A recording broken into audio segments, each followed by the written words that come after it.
Bismillahirrahmanirrahim. Elhamdülillahi Rabbil alemin. Vel akibetu lil muttaqin ve salatu ve selamu ala Resulihi ve ala alihi ve ashabi ecma'in.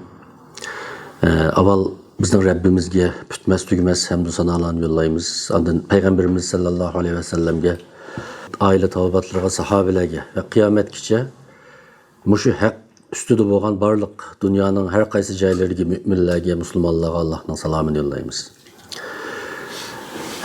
Bizim bugün sözleydiğimiz Kur'an-ı Kerim'deki Sure Al-İmran'ın en ahırkı 200. numaralık ayeti.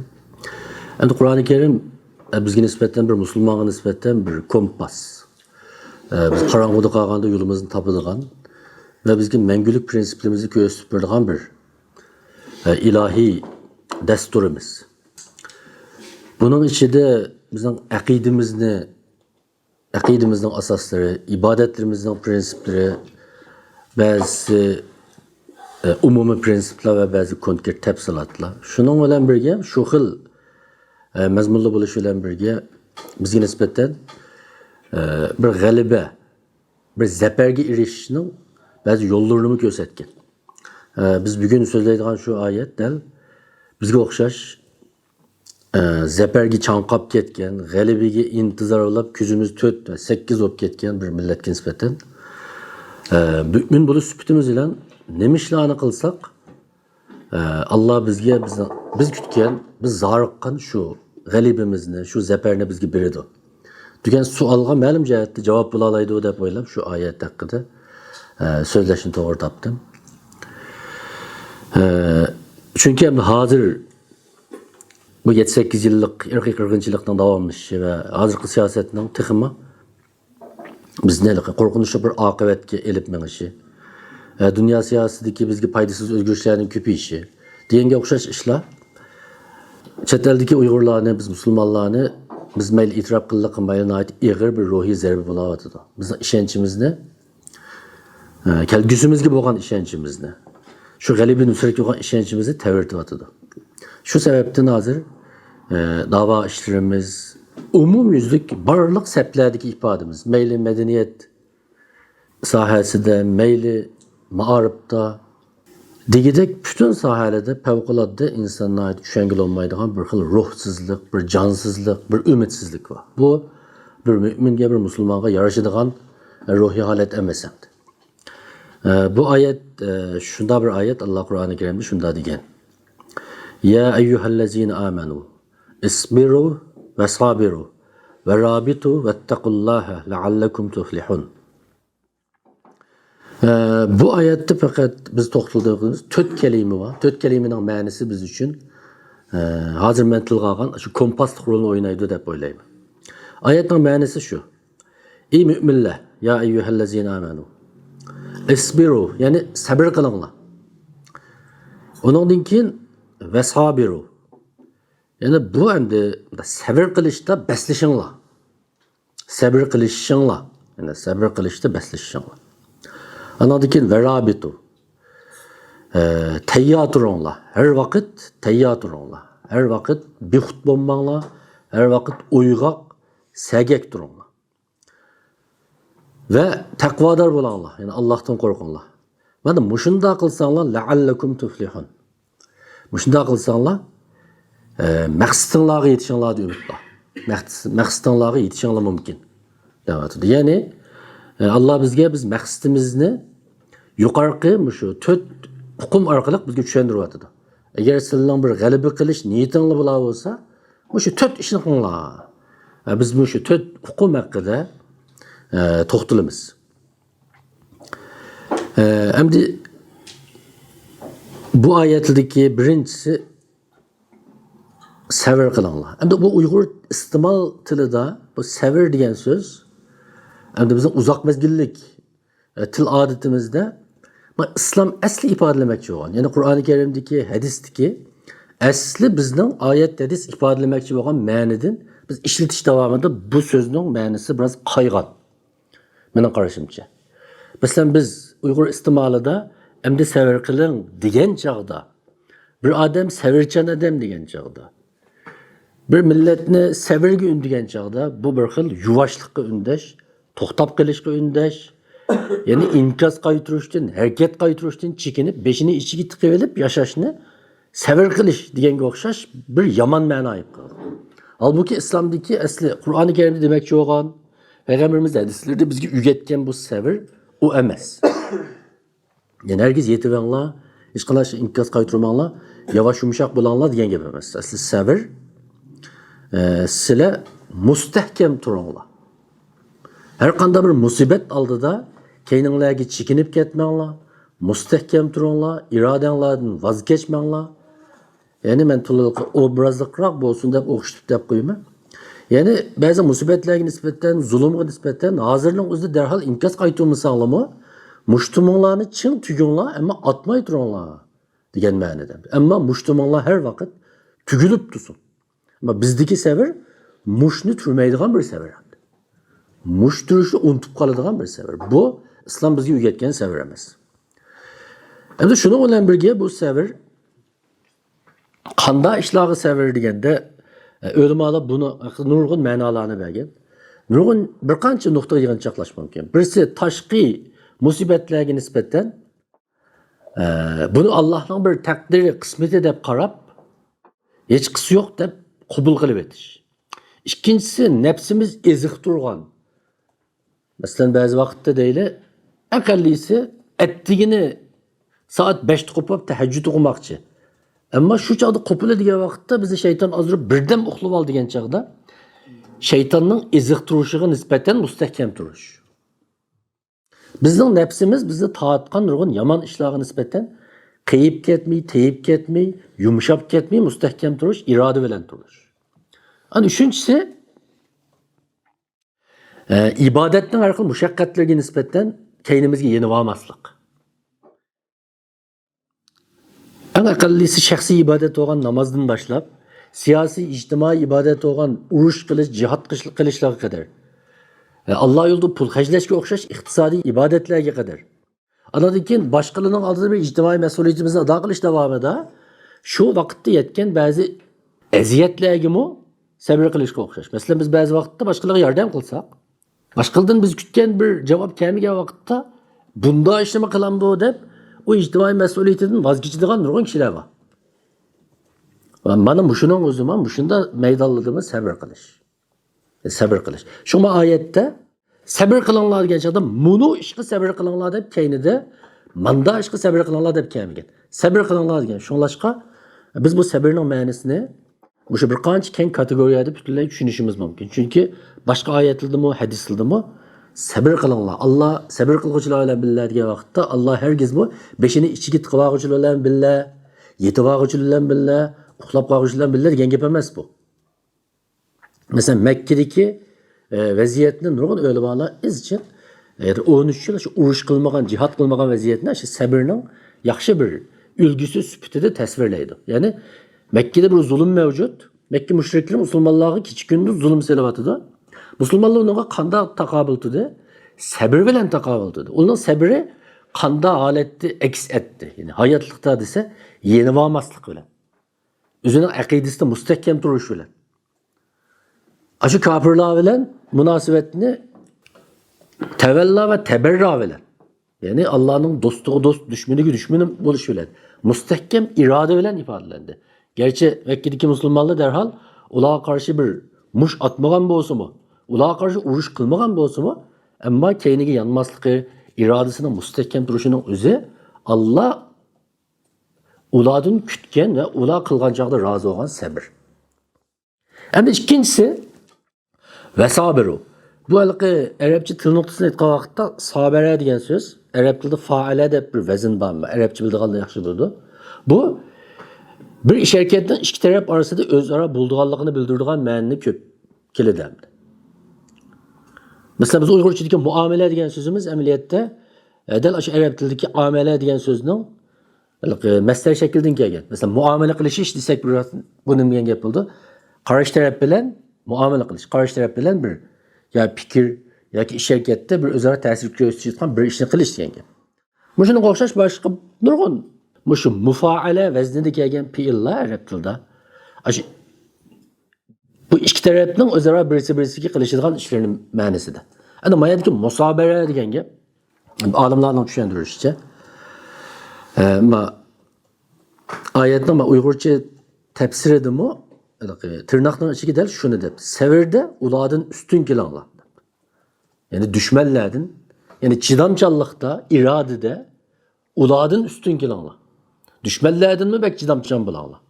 Texmi metanetlik bo'langlar. Texmi bu uzun yolda putlarınla tevrep ketmesin. İradanla suslap ketmesin. Hem de hazır biz qanday bir vaziyatda Uyg'urlar. Ameliyatda biz Xitoylar bilan bo'lgan bu mücadelede biz noqul iqtisodiy, siyosiy, harbiy jihatdagi mücadele emas. Bu en mühimi mening qarashimcha bir ma'naviy, bir ruhiy mücadele ichida biz. Biz bir iradeler kuruşu içinde. İradeler kuruşu içinde. Xitoy hazır bizning dal shu irodamizni xo'ritish uchun, bizni ma'naviy jihatdan berbat qilish uchun shunda siyosatlarni yurgizdi ve bulavatgan nurg'un ishlar dal bizning dal ruhiy dunyomizga qaratilgan maxsus planlangan hareketlarni qilyapti. Şu bu bir iradeler kuruşu bu. Xitoy hazır bizga 20 yillik, 30 yillik plan tuzgan bo'lsa, dal mushu oyatning taqozosi uchun biz qanday qilishimiz lozim? 50 yillik, 60 yillik irodaga bo'lishimiz lozim.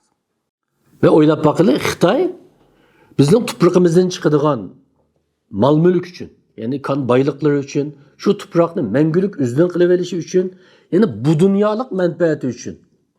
Bu dunyolik manfaati uchun hech qanday bir muqaddas diniy aqidadan kelmagan bir iroda bilan agar bizga bir iroda jengi ochgan bo'lsa, biz iymonni asos qilgan, butun qudratning sohibi bo'lgan Allohga bog'langan bir iymondan kelgan bir iroda bilan Xitoyning manfaatga bog'langan irodasini yengolmasak, buning oldida biz mag'lub bo'lsak, bo'shib ketsak, o chog'da biz iymonimizni bir so'roqqa tortib beqishimiz lozim. Bu iymon rasmi yolg'onmi? Bir kavim menfaatdan kelgan bir iroda bilan bir ishni qilyotidi.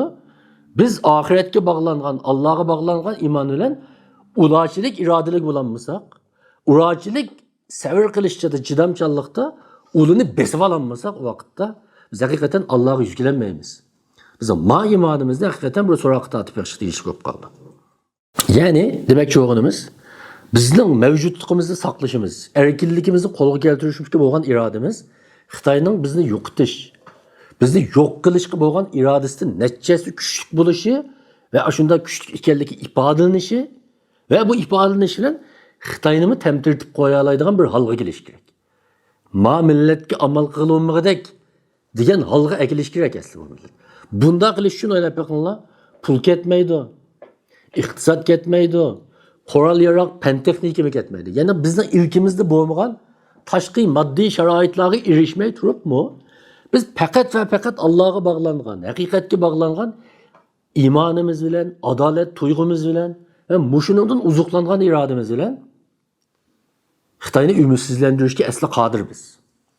Asli qodir biz. Chunki bizda bir ishonish bor. Ishonish degan bu bir narsa, bu bo'sh narsa emas bu. Men oldingi hafta bizning yosh bolalar dars o'tgan chog'da bolalarga bir topshiriq qo'ydim. Demek balla Allah'ın varlık birlikini bildinglar, Allah'a ishondinglar deydi. Onda da ishonish degan mushu so'z lan. İnsanın hayatı qanday ta'sir ko'rsatdi, mushuni bir o'ylanib kelinglar. Her qanday bir ishonish, her qanday bir ishonish. O Allah'ın varlığı birligiga ishonish lam emas. Mesela uyda dadam bor degan bir ishga ishonish. Aqallisi. Yanjuqimda pulim bor degan bir narsaga ishonish bir odamga qanday ta'sir ko'rsatdi. Her qanday bir ishonishning insonning ruhiga va harakatiga ta'siri bor. Her qanday bir ishonishning. Mesela yanjuqida pul bor degan odam yanjuqida pulga ishongan vaqtda o'yladim kayfiyatim yaxshi bo'lib qoldi. Ya'ni kayfiyati yanjuq bilan munosabat ko'p qoldi. O'zini bir xil kuchli g'olib his qildi. Hech bo'lmasa pul lozim chaqdi, mana qila olamiz deydi. Kechdi uyga borsam dadam bekkan degan bir bola, dadam bosim bundan qilishi mumkinmi? Biroq diqqat qilib boray deb ba'zi ish harakatlariga, gap so'zlarga diqqat qiladi. Hem de Allah'a ishongan bir ishonish bizning ma'naviyatimizda va harakatimizda shuningga loyiq bir o'zgarish hosil qilinmasa, bu bek qo'rqinchli ish bu. Shunga ikkinchi muhim nuqta qarindoshlar musobara, ya'ni chidamchanlik raqobatida g'alaba qilamiz. Chidamchanlik raqobatida g'alaba qilamiz. Biz uldun bir irodalik, uldun bir chidamchan ekanligimizni ko'z tutib qo'yamiz. Uni bizni 20 yil, 30 yil yo'qotmoqchi bo'lsa, biz bir Uyg'urni yo'qotsa, Ming Uyg'ur paydo bo'ldi degan iroda bilan mangamiz. Endi uchinchisi varabitu. Endi eng muhim kelimenin birisi bu. Aslında bu rabtun degan gap bog'lash degan gap. Mesela Türk'le irtibatı geçti dedi yani. İrtibat degeni bağlanış. Mesela Arapçadaki şu gap yani. Türkçede işletilgen gap şu. Bu esa atını bağlaş. Atını bağlaş. Yani bunun bir qancha ma'nosi var. Buna ait muhim ma'no.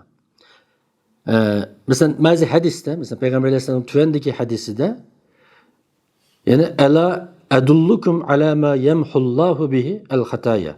Yani meselege eğer sizde aşı bolsa Allah sizin hatalıqını üçüyetinden bir narsani ko'rsatib qo'yaymi? Sizlarning darajalaringizni yuqori ko'targan narsani ko'rsatib qo'yaymi? Ya mushundoq qiling ya Rasululloh deb biz tayyor dedi. Shuni bilan payg'ambarimiz dedi.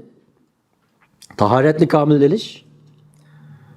Ondan keyin masjidga ko'p qadamni bilan berish.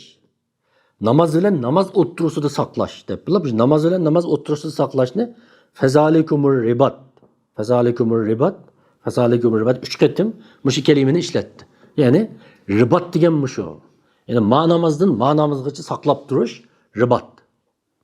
Ya'ni kutish bir narsani. Endi bu mushu ma'noda ham kelmagan. Endi mushu ma'noda ham kelmagan.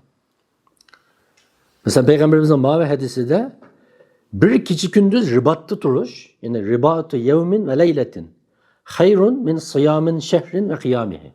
Bir kecha kunduz ribatda turish bu siligi nispeten bir ay rozu tutqandın ve bir ay qiyamda tuğandın mı ebzel deb shunda dedi. Yani mayadaki ribat mufassirlarning qarashicha ve başka nurg'un kontekstlarni ko'rsatishi bu del jang maydonida ve chigrada atni minib turish degan gap. Yani aslida buning shu asli ma'nosiga qaytsak, bu bir chigra qo'g'daydigan bir askarning etini minib chigrada turib düşman tarafki etinin üstüde qarab turish degan ma'noda. Ashuni ko'z oldimizga keltirib boqinglar. Bir askar tog'ning cho'qqisida yoki chegara rayonida palon yerdan dushman keladi. Mushunda turish. Bu odamdan nima talab qildi? Masalan, bir askar chegarada turib uxlab qolsa nima oqibat yuz berishi mumkin? Qanday oqibat yuz berishi mumkin? Buni xatirini, buni qo'rqinchini biz tasavvur qila olmaymiz. Nima desa, endi bu yerdagi bu ribat ma'nosi her vakit uyg'oq turish, sagak turish, uxlab qolmaslik. Her vakit tayyorlikda turish. Hiçbir zaman tayyorliksiz qolmaslik. Faqat va faqat ashunda tayyorlikda turgan vaqtda anandan keyin ani g'alabidan, bir fursatdan, Alloh bergan bir fursatdan chin tutishdan andan umid bor. Uxlab qolgan odamlar kelgan abduzini qochirib o'tadi qarindoshlar. Eng aqlli bir savat. Bunda o'ylab boqinglar. Oylab bakla. Ettigen saat 6:20'de poyuz biletini algan bolsak, uxlab qalsak qaçırıb ötimiz. Yani g'aflat fursatlarni qaçırıb ötüdü. G'aflat fursatlarni qaçırıb ötüdü. Biz hazır Uyg'urlar hammadan bak nimaga ehtiyojliq? Fursatga ehtiyojliq. Allah bu fursatni bizga cho'qim berdi. Ba'zi fursatni biz yaratamiz, ba'zi fursatni Allah o'zi berdi. Bu tarixdan buyon bu bir qonuniyat shaklida davomlashib kelgan. Hech bir zaman bir millatning hukmdorligi mangulik olmaydi. Şu Kur'an-ı Kerim'de bir ayette her qanday bir kavmning bir eceli var dedi. Yani bir şahsning ölüm ecelidan başka bir kavmning mi eceli var. Bir millet bir kavmning mi eceli var. Yani onu gumron bo'ladigan bir vaqti var. Bizning düşmanimiz mi shuning ichida. Belki biz hayat vaqti gumron bo'lishi mumkin. Belki biz o'lib qolgandan keyin bizning avlodlarimiz bu vaqtda gumron bo'lishi mumkin, ammo bu shak shubhasiz.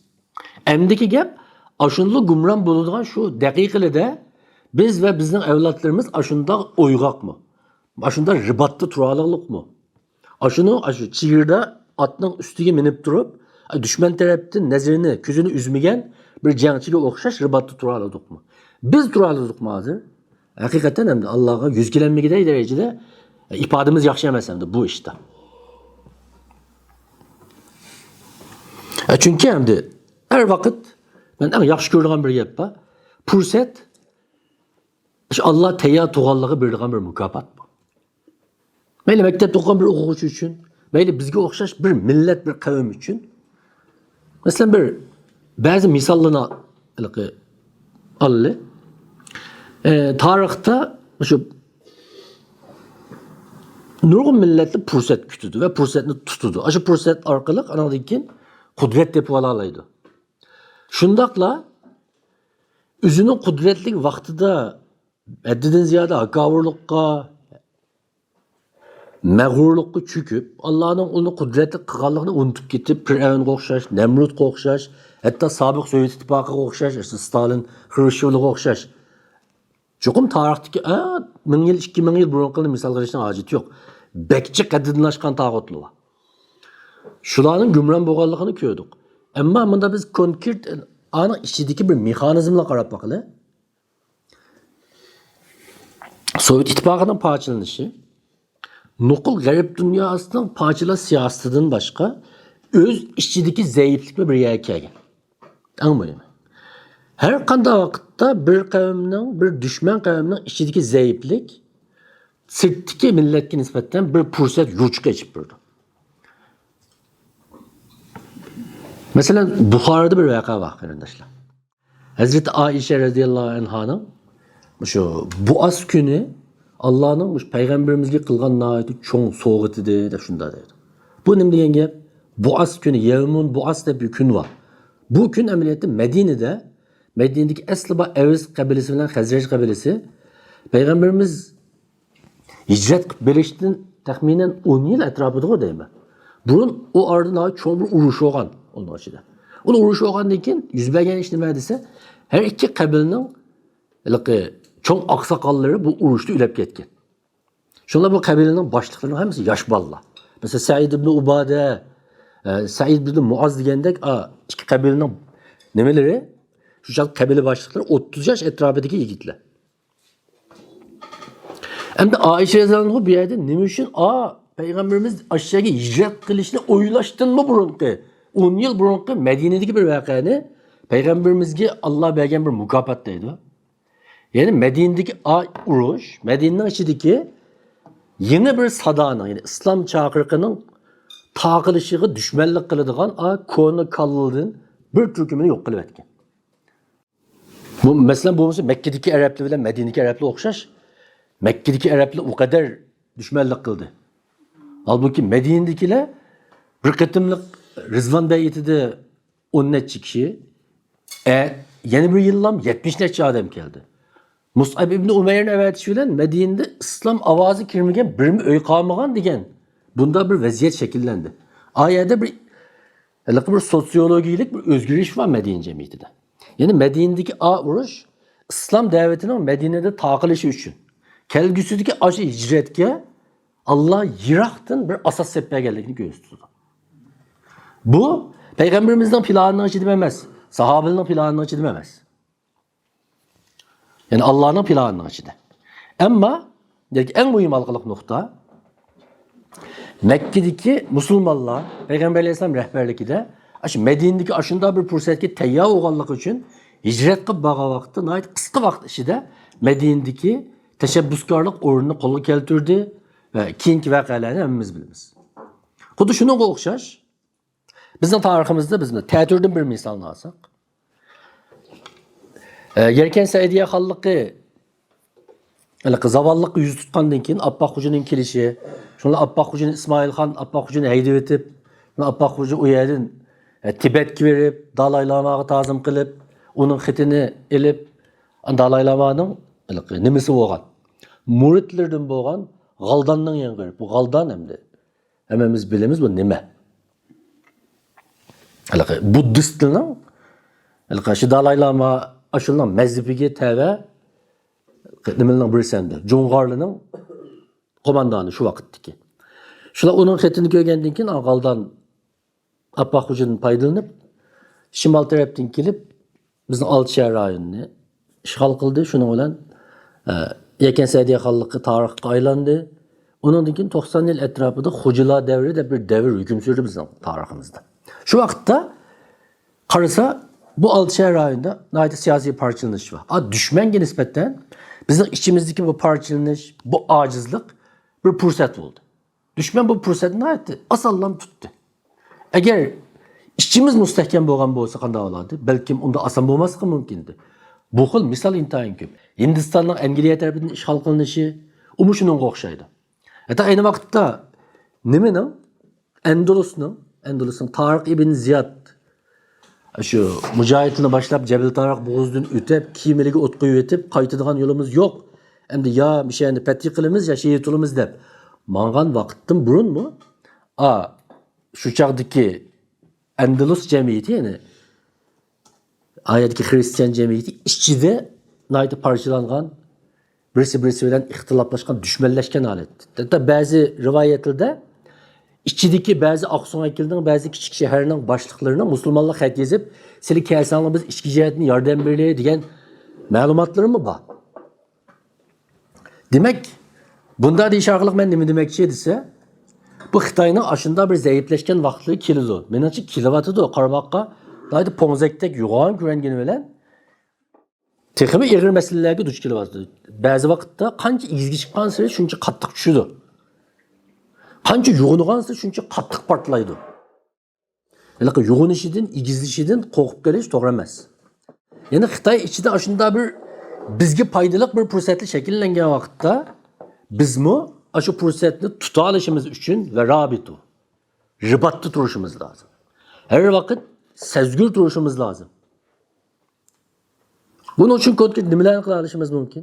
Eng aqallisi o'zimizni cheniqtirish, badan cheniqtirish bilan, irodamizni cheniqtirish bilan, xalqaro siyosiy diplomatiya sohalarida davomli o'zimizga yo'l ochish bilan, o'zimizning kelgusida shunday kurashlarga loyiq odamlarni yetishtirish bilan,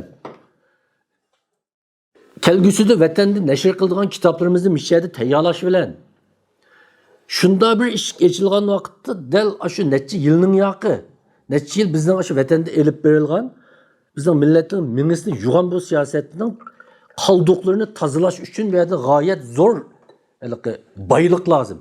Shu narsalarni hozirlash bilan anandaki biz ribat tutgan bo'lamiz. Agar bu oyatga qanday amal qilamiz desa, hozir qanday ribat turamiz desa, u Qur'on yaroq tayyorlashdan boshlab eng avvalisi atdigan kashlikda bir 50-60 yabig'lash qadar o'z ichiga olgan keng doiralik bir ish hamdi. Hammamiz Uhud g'azotini bilamiz. Uhud g'azotida o'qiyotchilarning shu Peygamberimiz mishadin tushib ketmanglar, nima ish bo'lishidan qat'iy nazar degan vaqtda, endi g'alaba bizga yuzlandi. Chatoq yo'q deb o'lji uchun tushib ketgan vaqtida, bunda deganda bu nima degan gap? Biz ribatdan voz kechgan vaqtida. Ya'ni ribatni tashlab qo'ygan vaqtida mag'lubiyat yuzlandi. Endi oxirida taqvodorlik, ya'ni Allohdan qo'rqqanda. Endi taqvodorlik nima? Endi oldidagi sabr qilish. Andan keyin sabr qilishni musobaqa qilishib, dushmanlardanmi bekrak chidamchan bo'lish. Andan keyin har vaqt tayyor, uyg'oq, sagak turish. Bütün saplarda. Andan keyin taqvodor bo'lish. Endi biz bunda o'ylab baqala, oldidagi birini qildik, sabr qildik, uni qildik, buni qildik, ammo ixlosimizdan tayini yo'q. Hammamiz ma'lum bir g'arazlarimiz uchun qildik buni. Yani Allah'a haqiqiy taqvodorlik qilmadik.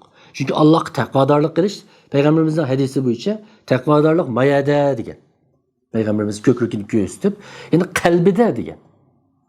Yani bayonga o'xshash nurg'un amalni qilsaqmi, ammo bu bir ixlos ustiga qurilmasa, haqiqiy Allah'a taqvodorlik qilish ustiga qurilmagan vaqtda balkim la'allakum tuflihun bo'lmasligingiz mumkin.